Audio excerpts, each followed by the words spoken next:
Hi!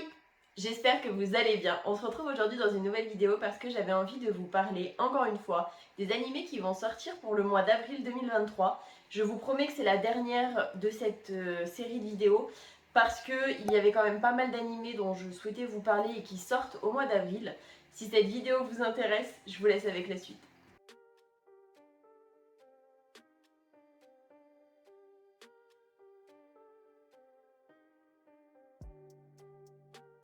Le premier animé dont je souhaitais vous parler, il s'agit du Dr Stone, saison 3. Pour ceux qui n'ont pas vu Dr Stone, mais ça m'étonnerait, il s'agit en fait de l'histoire d'un jeune garçon qui est à l'école avec son meilleur ami et sa meilleure amie, on va dire comme ça, qui s'est retrouvé tout simplement à l'âge de pierre. Il y a eu un événement qui a fait qu'on a régressé, enfin l'humanité a régressé de plusieurs millions, milliards d'années et qu'ils ont tous été figés dans de la pierre. Au bout d'un certain temps, il y en a certains qui ont réussi à sortir de leur état de statue de pierre et d'autres qui n'en sont pas sortis. Quand l'humanité a été transformée en pierre, il y a beaucoup de gens qui malheureusement n'ont pas pu survivre et il y en a d'autres qui ont eu la chance de survivre. Il y en a certains qui se sont réveillés grâce à de certaines circonstances, on va dire ça comme ça, je veux pas trop spoil pour ceux qui n'ont pas regardé. Et il va y avoir notamment le jeune garçon qu'on a vu au tout début qui va se réveiller, sauf que c'est un génie, on va dire ça comme ça. Personnellement, c'est comme ça que je le considère, qui va réveiller ses amis et qui va aussi réveiller 2 ou 3 autres personnes, qui va trouver un village et il va se rendre compte que c'est en fait le village que son père a fondé parce qu'il porte son nom. Donc en fait il y a des gens qui avaient été envoyés dans l'espace pour une certaine raison et qui sont revenus sur la Terre quand ils ont vu qu'il y avait eu un souci quelque part parce qu'ils ont vu de leur navette spatiale quelque chose arriver à la Terre. Au moment où tout le monde a été changé en pierre, ils ont vu qu'il y avait une espèce de lumière verte qui était arrivée sur la Terre et qu'il y avait un truc qui n'allait pas. Du coup, ils ont décidé de créer leur propre village et nous, du coup, ça nous emmène entre guillemets des milliers d'années plus tard où justement, il va y avoir le fils, c'est-à-dire le génie, qui va trouver le village de son père et qui va s'installer dedans, créer des nouvelles amitiés. Ou pas forcément, j'avoue qu'il y en a certains qui sont... Je les aurais laissés en mode pierre, mais bon, lui il aimerait bien remettre toute l'humanité, même s'il y en a, ils sont très cupides et qui ne pensent qu'à eux.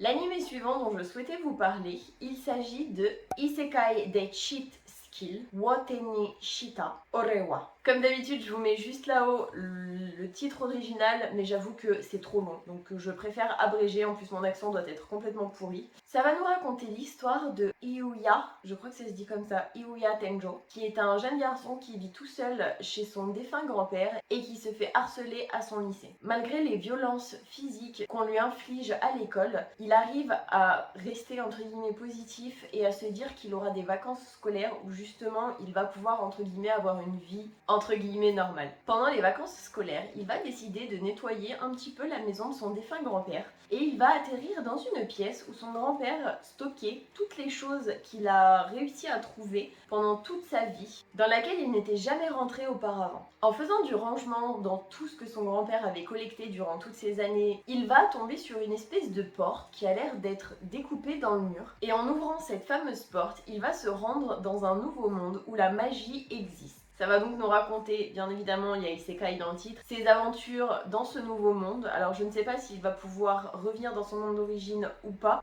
L'anime suivant que j'attends avec impatience, il s'agit de Mautsukai no Yome saison 2, qui se nomme aussi The Ancienne Magus Bride.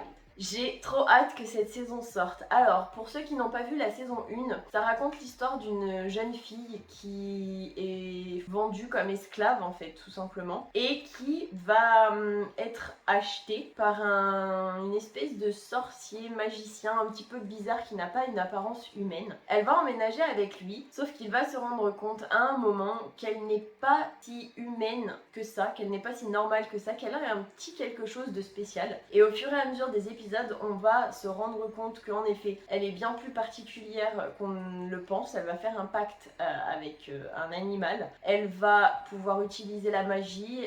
Franchement, elle est juste incroyable. Bon, alors après, il y a 2-3 petits trucs qui ne sont pas top dans son quotidien non plus. D'être un peu spécial, c'est pas forcément tout beau, tout rose tout le temps. Et ça va aussi nous parler de sa relation avec du coup son maître. Que franchement il est adorable avec elle, j'adore cet animé. Et là, si j'ai bien suivi, elle va aller dans une école, elle va le quitter entre guillemets pour pouvoir étudier, donc lui il a bien évidemment donné son accord, et elle va, je suppose, se faire de nouveaux amis. Je ne sais pas si elle va, je pense qu'elle va prendre son, moi j'appellerais ça un familier, mais j'ai pas envie de dire de bêtises, donc pour moi c'est un familier. J'espère qu'elle va l'amener, mais franchement avec son caractère et ses pouvoirs et sa personnalité, ça risque d'être assez sympa à regarder.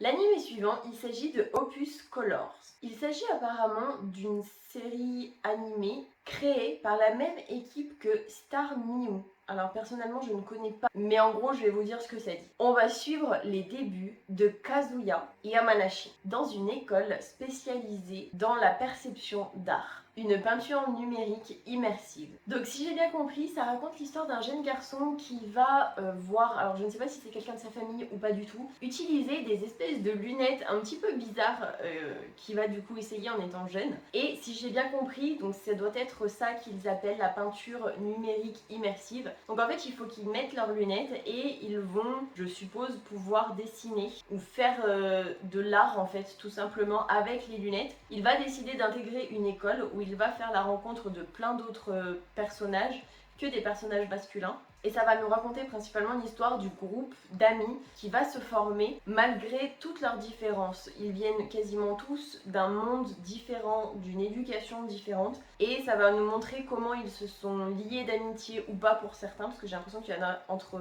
certains, ça a l'air quand même assez tendu. Et franchement, ça a l'air vraiment plutôt pas mal.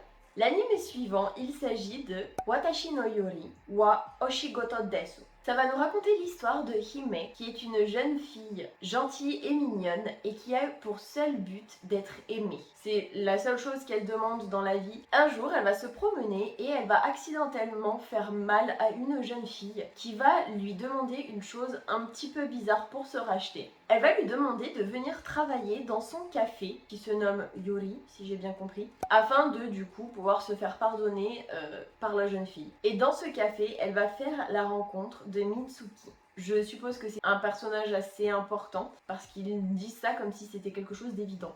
Mais je trouve que c'est un peu bizarre, j'avoue, parce que tu blesses une personne, elle te demande de venir travailler dans son café, c'est quand même un petit peu bizarre, mais bon, pourquoi pas. Après, si elle peut nouer des amitiés et faire en sorte qu'on l'aime grâce à ça, tant mieux pour elle. L'anime suivant, il s'agit de Yusha ga Shinda, qui va nous raconter l'histoire suivante. 3 ans avant les événements qui vont se dérouler dans l'anime, il y a un héros qui a scellé une porte de l'enfer. Le sceau qui maintient cette porte fermée va petit à petit s'affaiblir durant les 3 années qui se sont écoulées et laisser passer des monstres de temps à autre. Malheureusement, au fur et à mesure des années, vu que le sceau faiblit petit à petit, au bout d'un moment, il va y avoir une horde de monstres qui va envahir, entre guillemets, le monde des humains. Et le monde des humains va être tellement désespéré et désarçonné face au groupe de monstres qu'ils vont chercher un ou plusieurs nouveaux héros afin de les aider tout simplement à battre les monstres. Ils vont faire la rencontre de Tuka Scott, qui est un petit cultivateur de radis dans la ville de Chisa, qui est au sud de la capitale, donc au sud du pays, et qui apparemment est un petit peu trop préparé à ce que l'invasion des monstres arrive jusqu'à chez eux. Le jeune cultivateur s'est préparé à ces invasions et il a construit un petit piège avec des pointes en bambou pour attirer les monstres les moins méfiants si jamais ils décident d'attaquer le village. Lors d'une attaque, Tuka essaie d'attirer un monstre qui s'est retrouvé piégé avec de la viande. Mais le monstre n'aime pas ce genre de viande, malheureusement pour Tuka. Heureusement, le héros du village va arriver à la rescousse de Tuka, tout simplement le débarrasser du monstre. Malheureusement, le héros va avoir un petit creux parce qu'il a réussi à tuer pas mal de monstres et il va être attiré par l'odeur du bacon de Tuka. Sauf que malheureusement, il va tomber dans le piège que Tuka avait fait et le héros va tout simplement mourir. Tuka va se décider à prendre entre guillemets la place du héros afin de sauver le village parce qu'il est mort à cause de lui. Donc j'avoue que ça peut promettre. Le héros il était quand même un petit peu bête de voir du bacon à côté de monstres et de foncer dessus quoi. Moi à sa place je me serais un petit peu méfiée. Je dis ça c'est pour aider mais bon. L'anime suivant qui doit sortir, il s'agit de Birdie Wing, Golf Girl Story saison 2. Pour ceux qui n'ont pas vu la saison 1, ça raconte les histoires de jeunesse de 2 golfeuses qui se nomment Eve ou Eve, je ne sais pas trop comment on dit, et Aoi Hamawashi. Toutes les deux viennent de milieux complètement différents et ont des styles de jeu totalement opposés. mais ensemble, elles vont bouleverser le monde du golf. L'anime suivant, il s'agit de Otaku Elf. Ça va nous raconter l'histoire de Koito, 16 ans, qui est la Miko du sanctuaire Takamimi, qui possède une histoire depuis plus de 400 ans, depuis la période Edo. Mais voilà que Koito vit avec Elda, qui se trouve être la divinité du sanctuaire, avec quelques penchants un petit peu otaku. Je vous mets la traduction comme d'habitude. L'anime suivant, il s'agit de Kawaisugi Crisis, qui raconte l'histoire de Vénus qui est venue sur Terre afin d'exterminer l'humanité, qu'il jugeait apparemment inférieure. Les extraterrestres vont changer d'avis quand ils vont voir les choses les plus mignonnes sur Terre. Si j'ai bien compris, et comme vous le voyez dans l'extrait, il s'agit d'une jeune fille aux cheveux blancs qui va du coup arriver sur Terre pour anéantir l'humanité et qui va se rendre dans un café Neko, donc un café de chat. Comment vous dire qu'apparemment son espèce, en tout cas, adore les chats, qu'elle va les trouver tellement mignonnes qu'elle va changer d'avis et décider, entre guillemets, de vivre là-bas et d'épargner l'humanité. Elle va, j'ai l'impression, devenir, entre guillemets, amie avec les propriétaires du café, en tout cas ceux qui s'occupent des chats. Et vraiment, elle est à fond sur les chats. L'anime suivant, il s'agit de Mahou-Shoujo Magical Destroyer. J'ai très peu d'informations sur cet animé, mis à part que ça va nous raconter l'histoire d'un jeune garçon qui va être nommé comme étant un héros otaku et d'une magical girl anarchiste. Dans les extraits, en tout cas dans ce que j'ai trouvé, on voit une jeune fille avec les cheveux rouges qui, je pense, adore la baston et qui va se changer en une espèce de magical girl, mais qui adore combattre et qui a envie de mettre des raclées à tout le monde. Je ne sais pas précisément contre quoi elle va se battre, ni ce qu'un héros otaku vient faire là-dedans, mais en tout cas, lui n'était pas dans la bande-annonce que moi j'ai vu personnellement. L'anime suivant qui doit sortir, il s'agit de Megami no Café Terrace, qui va raconter l'histoire de Hayato, qui est un orphelin qui a déménagé à Tokyo pour ses études. Après avoir réussi son examen d'entrée à l'université, il retourne dans la ville de son enfance suite à la mort de sa grand-mère, afin de fermer son café qui se trouve être en difficulté. Quand il se rend dans le fameux café de sa défunte grand-mère, il se rend compte que 5 jeunes femmes travaillent dans ce café. Après avoir vu leurs difficultés et compris le lien qui les unissait à sa grand-mère, il va décider de réouvrir le café. L'anime suivant qui doit sortir, il s'agit de Rokudu no Onatachi. Rokudu est un perdant et tout le monde malheureusement est au courant. Il se fait maltraiter dans son école et reçoit des regards méprisants des passants. Il ne peut seulement que garder sa fierté de côté afin de pouvoir en parler à ses 2 amis. Cherchant désespérément quelque chose pour changer sa vie, il utilise son dernier espoir, un artefact ancestral qui se transmet de génération en génération dans sa famille, qui permet de contrôler les démons. Cependant, dans notre ère, cet artefact va avoir d'autres propriétés que de mettre les démons sous le contrôle de celui qui utilise l'artefact. Il va permettre à celui qui utilise l'artefact de faire en sorte que toutes les délinquantes tombent amoureuses de l'utilisateur. C'est un petit peu bizarre comme artefact et comme utilisation, mais bon, passer de soumettre des démons à soumettre des délinquantes, j'avoue que c'est pas vraiment la même chose.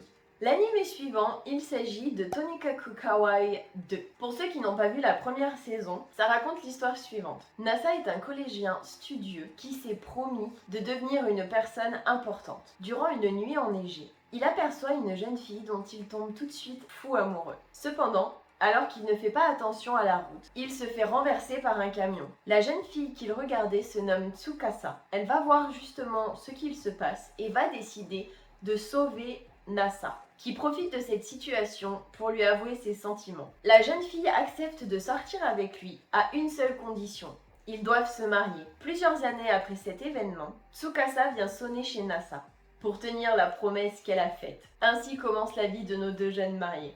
L'anime suivant, il s'agit de Isekai One Turn Kill Nissan. Après s'être perdu, Asahi Ikusaba reprend conscience dans un monde fantasy. Malheureusement, il n'a rien de spécial comparé à sa sœur, qui possède une compétence unique et passablement dangereuse. L'anime suivant, il s'agit de Isekai Shukan wa Nidome Desu. Alors que le monde est en danger à cause de la guerre entre les humains, les hommes bêtes et les démons, un homme fut invoqué. Après avoir sauvé ce monde, il retourna au pays des humains. Cependant, ce qui l'attendait, c'est un piège du roi, car il a peur de sa puissance. Ainsi, le roi décida de le renvoyer dans son monde d'origine, le faisant ainsi renaître dans le corps d'un nouveau-né. Environ 16 ans plus tard, cet ancien héros nommé Suzaki Setsu est devenu un lycéen qui se fait harceler par les racailles du coin. Soudainement, il se retrouve de nouveau invoqué dans un nouveau monde avec une petite différence concernant l'ancienne invocation. C'est que cette fois-ci, ses camarades de classe ont aussi été invoqués dans ce nouveau monde. Nous allons donc suivre l'histoire de cet ancien héros qui va de nouveau redevenir un héros en essayant de sauver le pays dans lequel il va atterrir. Mais aussi ses histoires avec ses camarades de classe qui du coup se retrouvent invoqués dans un nouveau pays dont ils ne connaissent rien. L'anime suivant, il s'agit de Otonari ni Ginga. Depuis la mort de ses parents, Ichiro Kuga s'en sort à peine et subvient difficilement aux besoins de lui ainsi que de ses deux frères et de sa sœur, avec ses faibles revenus de mangaka. Après le départ de ses deux assistants, Ichiro, qui doit jongler avec les délais, avec sa famille, avec la constante peur de perdre son travail, est au bord de la dépression. Cependant, la candidature de Shiori, une talentueuse et magnifique jeune femme, va complètement changer sa vie. L'anime suivant, il s'agit de Ao no Orchestra. Véritable prodige du violon quand il était enfant, Hajime Haono a tout laissé tomber pour des raisons personnelles. Désormais en dernière année de collège, il s'interroge sur son avenir, ne sachant quel lycée choisir. Alors qu'il est en pleine réflexion, il fait la connaissance de Ritsuko Akine, qui apprend à jouer du violon et qui veut arriver à entrer dans un lycée qui pourra lui permettre de jouer dans un orchestre. L'anime suivant, il s'agit de Jiju wo Shiranai Tenkusei ga Guigui Kuru, qui raconte l'histoire suivante. Une petite fille dont on se moque, des camarades qui ricanent, un nouvel élève qui ignore tout de ce qui se passe dans la classe. Taiyo Takada vient d'arriver dans sa nouvelle école. Il découvre que dans sa classe se cache une fille étrange, Akane Nishimura, que tout le monde surnomme la sorcière des ténèbres. Soi-disant, on raconte que si on la touche, on est maudit. Alors qu'en fait, elle a tout simplement peur de sortir de sa coquille. Mais toutes ces rumeurs autour d'elle sont loin d'effrayer Takada. D'une franchise et d'une naïveté à toute épreuve, le jeune garçon désarme non seulement les harceleurs, mais aussi Nishimura elle-même, avec sa logique d'une simplicité implacable. Il la trouve cool et veut absolument devenir son amie. Désolée si vous entendez des bruits bizarres, mais j'ai mes voisins qui m'ont décidé de me faire chier concrètement. L'anime suivant, il s'agit de la nouvelle saison de Demon Slayer, qui va être la suite directe de l'arc du quartier du plaisir, plus précisément de l'épée de Tanjiro qui malheureusement était abîmée par rapport à son dernier combat. Et il va donc se rendre dans le village des forgerons pour la faire réparer. En parallèle de ce qui va se passer au village des forgerons, le chef des démons va décider de donner des nouvelles missions à ceux qui lui restent sous ses ordres.